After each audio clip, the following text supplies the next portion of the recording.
ओम शांति। आज 6 अगस्त 2021 के साकार महावाक्य। बाबा बोले, मीठे बच्चे रोज़ अपने आप से पूछो, मैं आत्मा कितना शुद्ध बना हूँ। जितना शुद्ध बनेंगे उतना खुशी रहेगी, सेवा करने का उमंग आएगा। मीठे बच्चे रोज़ अपने आप से पूछो कि मैं आत्मा कितना शुद्ध बना हूँ। जितना शुद्ध बनेंगे उतना खुशी रहेगी, सेवा करने का उमंग आएगा। प्रश्न, हीरे जैसा श्रेष्ठ बनने का पुरुषार्थ क्या है? हीरे जैसा श्रेष्ठ बनने का पुरुषार्थ क्या है? उत्तर, देही अभिमानी बनो। शरीर में जरा भी मोह न रहे। फिक्र से फारिग हो, एक बाबा की याद में रहो। यही श्रेष्ठ पुरुषार्थ हीरे जैसा बना देगा। अगर देह अभिमान है तो समझो अवस्था कच्ची है, बाबा से दूर हो। तुम्हें इस शरीर की संभाल भी करनी है, क्योंकि इस शरीर में रहते कर्मातीत अवस्था को पाना है। आज का गीत, मुखड़ा देख ले प्राणी, जरा दर्पण में देख ले कितना पुण्य है कितना पाप तेरे जीवन में। ओम शांति। बाप बच्चों को समझाते हैं कि जिसके योग बल से पाप कटते हैं उनको खुशी का पारा चढ़ जाता है। अपनी अवस्था को आप ही बच्चे जान सकते हैं।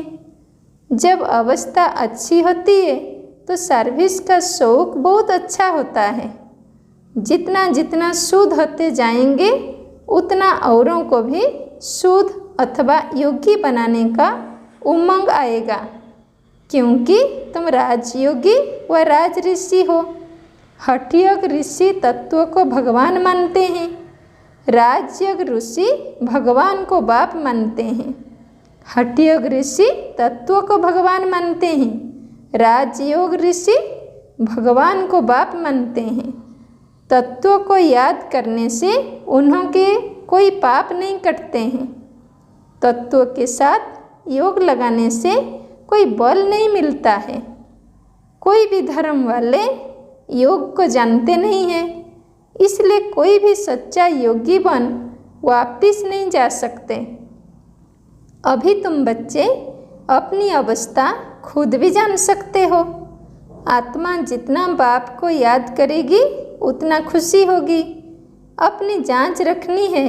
बच्चे भी 1-2 की अवस्था को, अपनी अवस्था को जान सकते हैं।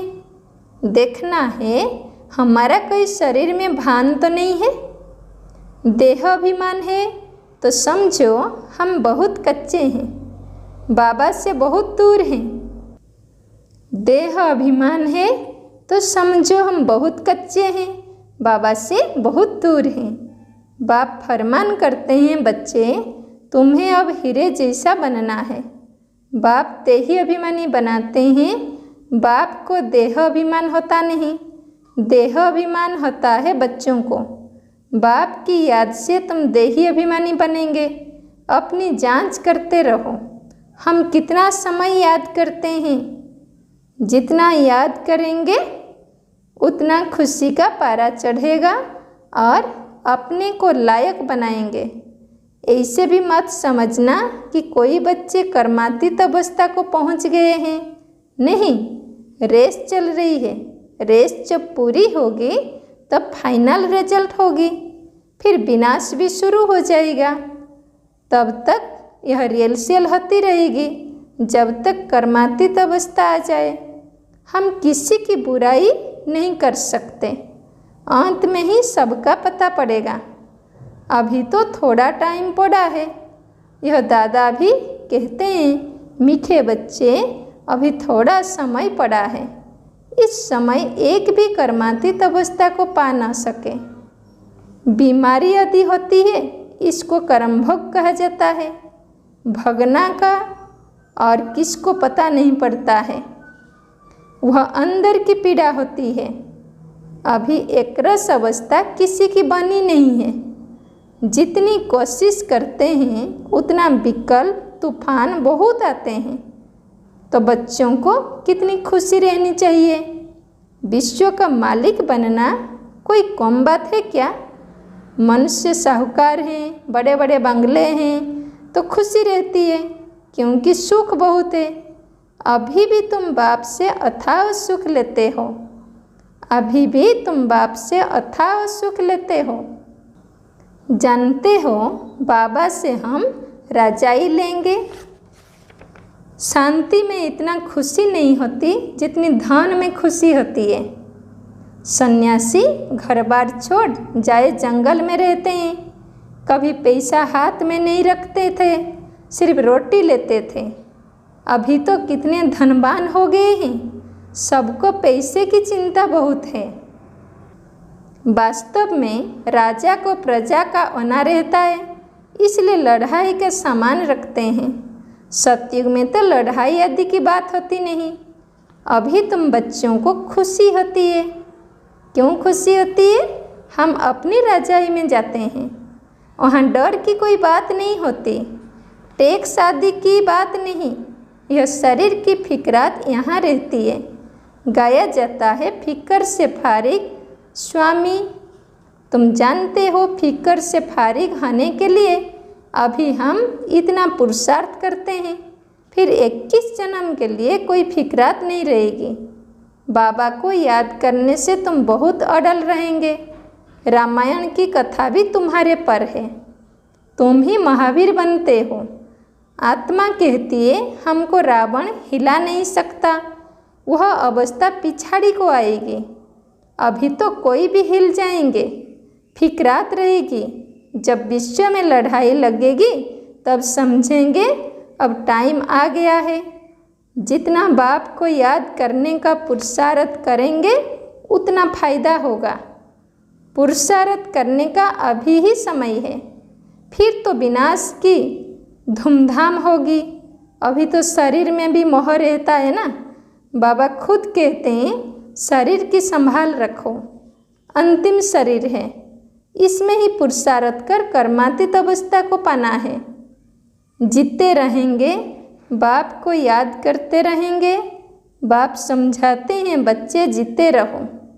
जितना जिएंगे उतना बाप को याद कर उच्च वर्षा लेंगे। अभी तुम्हारी कमाई होती रहती है। शरीर को निरोगी तंदुरुस्त रखो। शरीर को निरोगी तंदुरुस्त रखो। गफलत नहीं करनी है। खान पान की संभाल रखेंगे तो कुछ नहीं होगा। एकरस चलन से शरीर भी तंदुरुस्त रहेगा। यह अमूल्य तन है, यह अमूल्य तन है ना। तो इसमें पुरुषार्थ कर देवी देवता बनते हो तो बलिहारी इस समय की है। खुशी रहनी चाहिए। जितना बाप और वर्षे को याद करेंगे उतना नारायणी नशा चढ़ा रहेगा। बाप की याद से ही तुम ऊंचते ऊंच पद पाएंगे। देखना है हम कितना खुशी में, कितना फक्कुर में रहते हैं। गरीबों को तो और ही खुशी रहनी चाहिए। साहूकारों को तो धन का फिक्र रहता है। तुम्हारे में कुमारियों को तो कोई फिक्र नहीं है।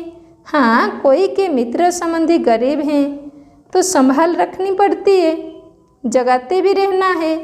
अगर नहीं जगते हैं तो फिर कहाँ तक मदद करते रहेंगे। बाबा कहते हैं ना, तुम सर्विसेबल खुद बनो व स्त्री को रूहानी सेवा में दो। बाबा कहते हैं ना, तुम सर्विसेबल खुद बनो व स्त्री को रूहानी सर्विस में दो। तुम हो बाबा के मददगार। मदद तो सबको चाहिए ना। अकेला बाप भी क्या करेगा। कितनों को मंत्र दो, कितनों को मंत्र दे। हम तुमको देते हैं, तुमको फिर औरों को देना है, कलम लगाना है। बच्चों को कहते रहते हैं जितना हो सके मददगार बनो, मंत्र देते जाओ। तुम्हारे शास्त्र में भी है कि सबको पैगाम दिया था कि बाप आए हैं, वर्षा लेना है तो बाप को याद करो, देहधारियों को याद नहीं करो। अपने को आत्मा समझ बाप को याद करेंगे तो तुम्हारे विक्रम विनाश होंगे और वर्षा मिल जाएगा। गीता तो बहुत सुनते सुनाते हैं, उसमें प्रसिद्ध अक्षर है।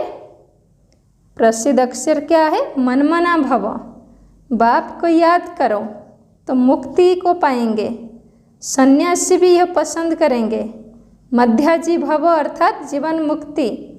बच्चे बाप के बनते हैं तो बाप कहते हैं बच्चे तुम्हारी आत्मा पतित थे, पतित चल नहीं सकेंगे। यह समझने की बातें हैं। तुम भारतवासी सतप्रधान थे, तम प्रधान बने, अब फिर सतप्रधान बनना है। तो बाप कहते हैं पुरुषार्थ करो तो ऊंच पद मिलेगा। भक्ति तो जन्म जन्मांतर करते आए हो। तुम जानते हो, क्या जानते हैं? पहले पहले अव्यभिचारी भक्ति शुरू हुई। अभी कितनी व्यभिचारी भक्ति है? शरीर की भी पूजा होती है, वह है भूत पूजा। देवताएं फिर भी पवित्र हैं, परंतु इस समय तो सब तम प्रधान है, तो पूजा भी तम प्रधान होती जाती है। अभी बाप को याद करना है, भक्ति का अक्षर कोई नहीं बोलना है। हाय राम, यह भी भक्ति का अक्षर है। ऐसे कोई पुकार नहीं करनी है, इसमें कुछ भी उच्चारण करने की बात नहीं। ओम शांति भी घड़ी घड़ी नहीं कहना है। शांति माना अहम आत्मा शांत स्वरूप है, सो तो है ही, इसमें बोलने की बात नहीं रहती। दूसरे कोई मनुष्य को कहेंगे ओम शांति, वो तो अर्थ जरा भी नहीं समझेंगे। वो लोग तो ओम की बड़ी बड़ी महिमा करते हैं। तुम तो अर्थ समझते हो, फिर ओम शांति कहना भी फालतू है। हाँ, एक दो से इससे पूछ सकते हो, शिव बाबा की याद में हो? जैसे हम भी बच्चों से पूछता हूँ, यह किसका श्रृंगार करती हो? बोलती है शिव बाबा के रथ का। यह शिव बाबा का रथ है ना, जैसे हुसैन का रथ होता है ना। घड़े को श्रृंगार करते हैं, घड़े का अर्थ नहीं समझते।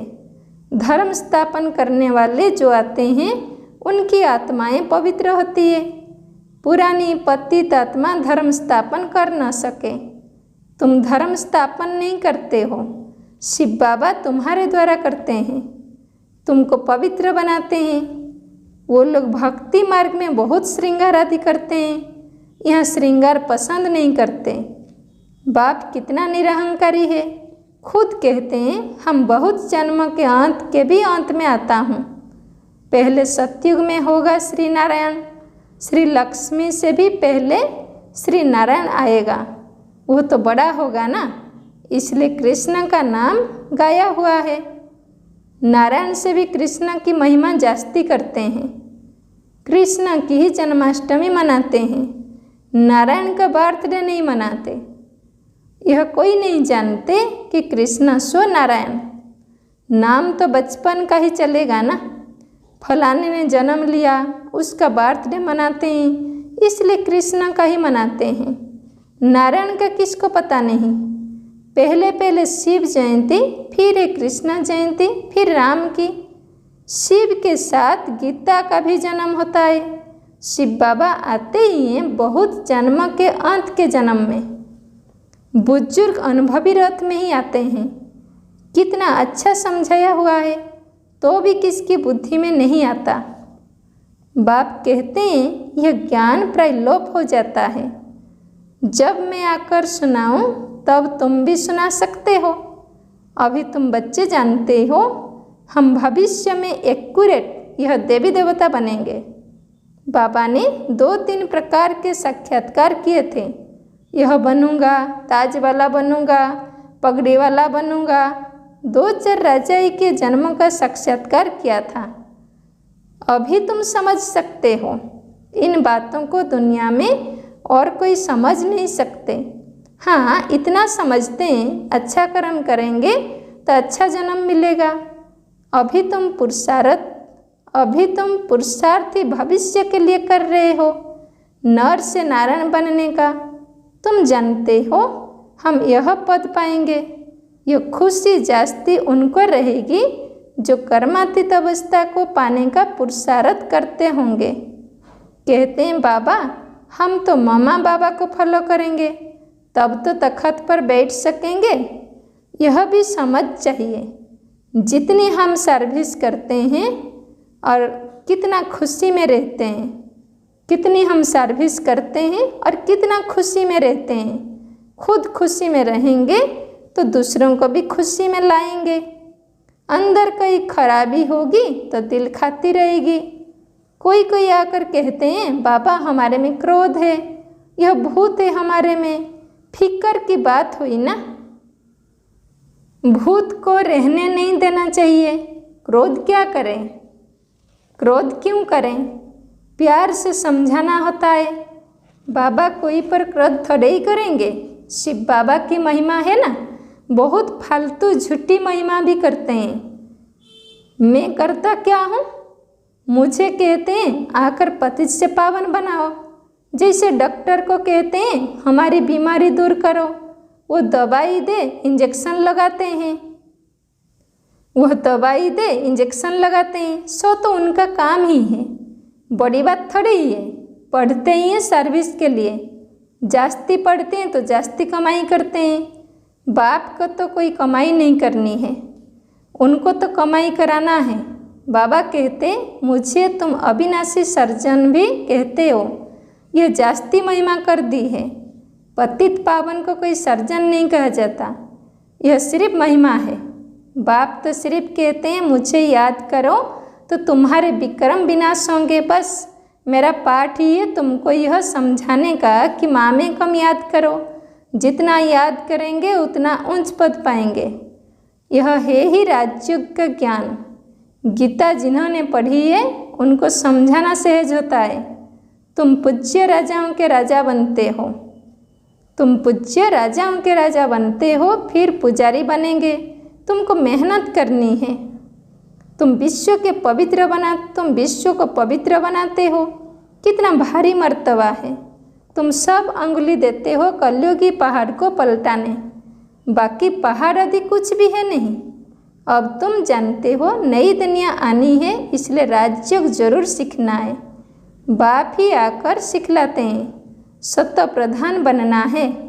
जो कल्प पहले बने होंगे उनको समझाने से जंचेगा। बात तो ठीक कहते हैं बराबर। बाप ने कहा था मनमना भव, अक्षर संस्कृत है। बाप तो हिंदी में कहते हैं मुझे याद करो। अभी तुम समझते हो हम कितने ऊंच धर्म ऊंच कर्म वाले थे। तब तो गायन है सकला संपन्न निर्विकारी। अब फिर ऐसा बनना है, अपने को देखना है कहाँ तक हम सत्य प्रधान बने हैं, पावन बने हैं, कहाँ तक नरकवासियों को स्वर्गवासी बनाने की सेवा करते हैं। अच्छा, मीठे मीठे सीख लेते हैं बच्चों प्रति माता पिता बाप दादा का याद प्यार और गुड मॉर्निंग। रूहानी बाप की रूहानी बच्चों को नमस्ते, रूहानी बच्चों की रूहानी बाप दादा को याद प्यार गुड मॉर्निंग, नमस्ते नमस्ते नमस्ते। धरना पॉइंट पहला नंबर, बाप समान निरहंकारी बनना है। इस शरीर की संभाल करते हुए शिव बाबा को याद करना है। रूहानी सर्विस में बाप का मददगार बनना है। बाप समान निरहंकारी बनना है। इस शरीर की संभाल करते हुए शिव बाबा को याद करना है। रूहानी सर्विस में बाप का मददगार बनना है। दूसरा, अंदर में कोई भी भूत को रहने नहीं देना है। कभी किसी पर क्रोध नहीं करना है। सबसे बहुत प्यार से चलना है। माता पिता को फॉलो कर तख्त नशीन बनना है। अंदर में कोई भी भूत को रहने नहीं देना है। कभी किसी पर क्रोध नहीं करना है। सबसे बहुत प्यार से चलना है। माता पिता को फॉलो कर तख्त नशीन बनना है। आज के लिए वरदान, सहन शक्ति की विशेषता द्वारा दूसरे के संस्कारों को परिवर्तन करने वाले दृढ़ संकल्पधारी भव। सहन शक्ति की विशेषता द्वारा दूसरे के संस्कारों को परिवर्तन करने वाले दृढ़ संकल्पधारी भव। डिटेल्स, जैसे ब्रह्मा बाप ने ज्ञानी और अज्ञानी आत्माओं द्वारा इंसल्ट सहन कर उससे परिवर्तन किया, तो फॉलो फादर करो। इसके लिए अपने संकल्पों में सिर्फ दृढ़ता को धारण करो। यह नहीं सोचो कि कहाँ तक होगा, सिर्फ थोड़ा पहले लगता है कैसे होगा, कहाँ तक सहन करेंगे, लेकिन अगर आपके लिए कोई कुछ बोलता भी है तो आप चुप रहो, सहन कर लो, तो वह भी बदल जाएगा। सिर्फ दिल शिकस्त नहीं बनो। स्लोगन, संगम पर सहन कर लेना, झुक जाना, यही सबसे बड़ी महानता है। संगम पर सहन कर लेना, झुक जाना, यही सबसे बड़ी महानता है। ओम शांति।